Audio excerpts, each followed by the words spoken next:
October 3rd, 2025, the Caribbean Sea lies calm under a bright morning sun, but 25 miles off Venezuela's coast, that calm is about to shatter.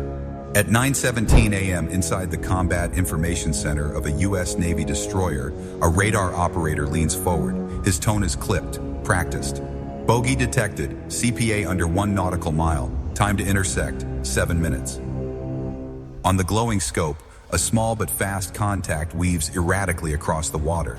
No AIS signal, no identifying transponder, just raw speed, 38 knots and climbing. The signature is clear to anyone who's been here before. Not a fishing vessel, but a Venezuelan go-fast smuggling craft. Fiberglass hull, triple outboards, about 20 meters long. To civilians, it's just a fast boat. To the Navy, it's a high-speed projectile, reckless, unpredictable, and dangerous. The first step is always protocol. Bridge-to-bridge hails go out, English first, then Spanish. Repeated 3 times, steady and professional. The radio returns only static. The smuggler refuses to answer. On radar, the bearing remains constant as the distance collapses. At this pace, a single wrong maneuver could turn into a collision. Steel against fiberglass, and steel always wins. But this isn't about chance. It's about control. Inside the CIC, every second is logged. Warnings are broadcast. What begins as a standard interdiction starts tilting toward confrontation. The go-fast zigzags, accelerating and slowing unpredictably. Classic tactics to confuse tracking systems and delay interception. CPA, 6 cables. Speed, 38 knots. 6 cables, just over half a nautical mile. That's knife fight distance at sea. On the bridge, officers know the stakes. The destroyer is operating legally in international waters, but incidents like this can spiral into headlines and diplomatic storms. Every word, every maneuver is recorded for legal ammunition. A second hail goes out, sharper now. Unidentified Venezuelan vessel, you are operating dangerously, acknowledge immediately. Again, silence. In naval encounters, silence doesn't mean confusion, it means defiance. The destroyer shifts to presence. Deck crews man visible stations. The 5-inch Mark 45 gun slews slightly to starboard, not locked onto a firing solution but very visibly awake. The R-HIB, rigid hull inflatable boat, sits primed in its davits, boarding team strapped in, waiting for the word. Then the smuggler makes its boldest move. It cuts directly across the destroyer's projected bow. CPA drops again, 2 cables, just over 400 yards. That's dangerously close. The captain's voice stays level. Maintain course, log everything. Swerving now would hand Caracas the narrative of an American destroyer dodging a Venezuelan boat. That won't happen. Step 2, warning signals. The destroyer's horn bellows across the sea, a long, unmistakable blast. Deck lights flash. Still, the contact refuses to alter course. To outsiders, it looks like cat and mouse. To professionals, it's the opening act of a collision scenario. One reckless push away from fiberglass shattering against warship steel. CPA drops below 200 yards. The smuggler is daring fate, and the United States Navy. The captain doesn't blink. Orders snap through the CIC. Launch Seahawk, R-HIB, keep recording. On the flight deck aft, an MH-60 Seahawk roars awake. Rotor blades chew the Caribbean air, throwing spray in wide arcs. It isn't armed for a strike, it doesn't have to be. Its presence alone is a weapon. As the helicopter lifts off to 200 feet, its FLIR pod locks onto the target, engines glowing white-hot through infrared. The chess match has begun. The Seahawk banks hard over the destroyer's stern, its rotors thundering across the waves. From its sensor turret, a magnesium flare streaks through the sky, white-hot, brilliant, and unmistakable. It cuts directly across the smuggler's bow like a glowing barrier. The message couldn't be clearer. Stop now. But the Venezuelan go-fast doesn't flinch. Its triple outboard scream, throwing rooster tails of white foam as it pushes past 40 knots. They're not just running, they're daring. In response, the Seahawk sweeps a green laser pulse twice across the cockpit, non-lethal but blinding to sensors and unmistakable to human eyes. This is the final warning. Meanwhile, the R-HIB hits the water with a slap. The coxswain guns the engines, carving a clean intercept angle.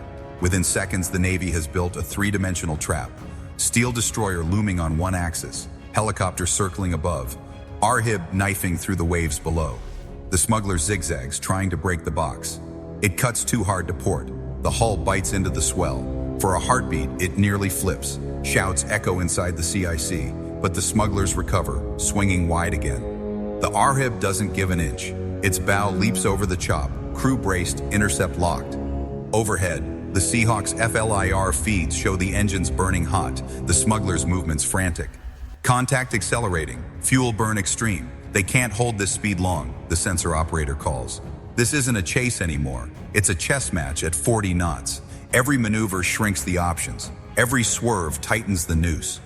Inside the destroyer, the watch officer mutters what everyone is thinking. One wrong move, and this isn't interdiction. It's a collision. The smuggler lunges dangerously close to the Arhib, spray blasts over helmets, fiberglass hull nearly clipping rubber tubes. Too close. One sailor yells. The coxswain doesn't budge. Professional, unflinching. The helicopter banks low, flare still burning like a warning star. The destroyer holds steady, implacable. The message is clear. You can run all you want. We own this ocean. But time, speed, and fuel are not on the smuggler's side. The clock runs out. Inside CIC, the call is logged. Non-compliant vessel. Hostile intent presumed. ROE escalation authorized. The tone is flat. This isn't theater anymore. For hours, the smugglers have ignored every hail, every light, every flare. Worse, they've maneuvered dangerously close to U.S. assets. One near miss already threatened to shred the Arhib. The next could mean American casualties. Under U.S. rules of engagement, that flips a switch. The Seahawk banks again, camera fixed on the stern. Over the destroyer's deck, a dull thud echoes, the launch of precision fire. No warning shot, no bluff. A real kinetic strike. The round slams into the smuggler's engines. Spray explodes. Fiberglass shatters. Smoke plumes upward. At 40 knots, a hit like that is catastrophic. Within seconds, the boat is dead in the water. 4 smugglers aboard, no survivors visible. On the destroyer's bridge, there's no celebration, no cheering, just silence. Every frame is recorded. Every second is evidence. Because for the Navy, this isn't about drama. It's about proof. Hours later, the world knows. Reuters, AP. Headlines blaze. Venezuelan smuggling vessel destroyed in international waters. Washington confirms the strike. A legitimate counter-narcotics interdiction under maritime law. To American officials, October 3rd isn't an accident. It's enforcement. A display of authority and consequence on open water. But 1,500 miles away in Caracas, the narrative shifts. State television calls it murder. The foreign ministry brands it an act of war. And behind the rhetoric, Venezuelan military radios crackle to life. The incident has lit a fire. See? By nightfall, the Caribbean is quiet again. The smuggler's wreck drifts silently, half submerged under a wash of moonlight. But far beyond the horizon, the political storm is gathering speed. In Caracas, fiery statements ripple through state media. Government spokesmen call the strike an imperialist act of aggression, accusing Washington of targeting civilians in international waters. Footage of the shattered fiberglass hull airs repeatedly on Venezuelan television, framed with dramatic music and captions branding the smugglers as innocent fishermen. In Washington, the response is immediate and calculated. Officials present time-stamped radar tracks, radio transcripts, and FLIR imagery. Every hail unanswered, every warning ignored, every flare documented. The Pentagon calls it a lawful and necessary action under the rules of engagement. At the White House press room, the language is firm. The United States will defend freedom of navigation and enforce maritime law wherever our ships sail. But beneath the polished statements, national security circles buzz with unease. October 3rd isn't just another interdiction. It's part of a widening chessboard in which smuggling boats aren't merely criminals, they're state-backed assets. U.S. intelligence agencies have long suspected that Venezuelan go-fasts are tied to military and political networks. Fuel subsidies traced to defense accounts, navigation systems purchased through state channels, even encrypted radios linked to government frequencies. These aren't independent cartels freelancing in open water. They're extensions of Caracas's shadow economy, a financial artery funding the regime. And now, with one of those vessels destroyed by U.S. firepower, the stakes have shifted dramatically. In the weeks leading up to the incident, satellite imagery picked up unusual activity along Venezuela's northern coast, Jardín, debunkers appearing where none existed. Radar installations lighting up airspace in new patterns, flotillas of fast boats massing in protected coves south of Puerto Rico. Intelligence briefings described the trend in one word: preparation. Then came September 12th. U.S. Navy patrol aircraft tracked a group of go-fasts moving north. When interdiction teams closed in, the smugglers opened fire. 11 were killed in the precision response. Washington classified it as counter-narcotics. Caracas called it murder. Not long after, Venezuelan Su-30 flanker jets made a dangerously low pass over a U.S. destroyer in the Caribbean. Not a routine flyby. Combat-loaded aircraft screamed past within 500 feet of the mast, their wingtips carving the air like knives. To the Navy, that wasn't harassment. It was probing, testing. Then October arrived. U.S. F-35 stealth fighters appeared near Venezuelan airspace. Officially, Washington denied any connection.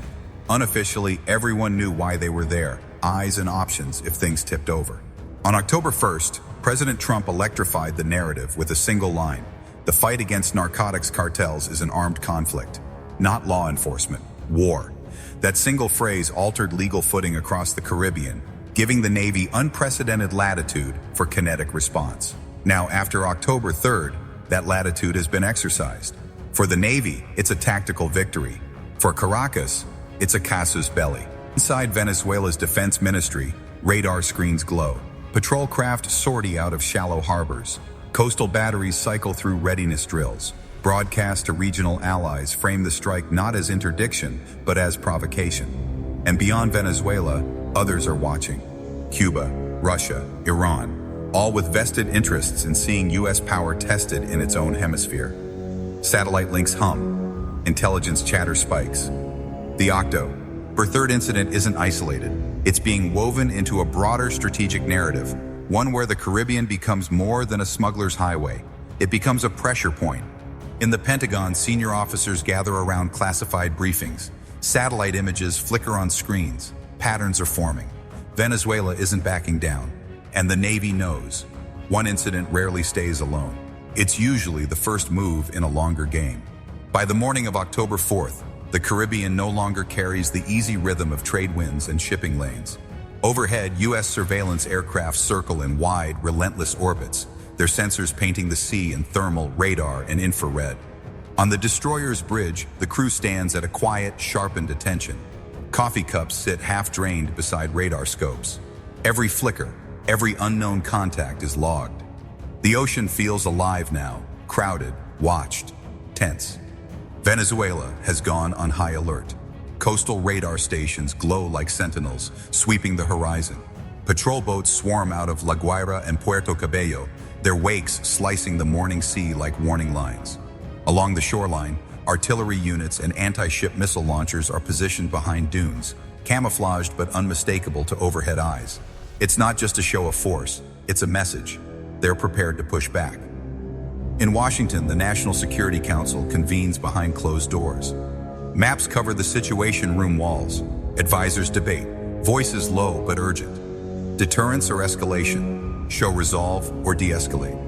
Intelligence analysts report intercepted communications, encrypted chatter between Venezuelan naval stations and unidentified offshore contacts. Submarine detection networks register faint signatures south of Puerto Rico. These aren't Venezuelan boats. They move too cleanly, too quietly.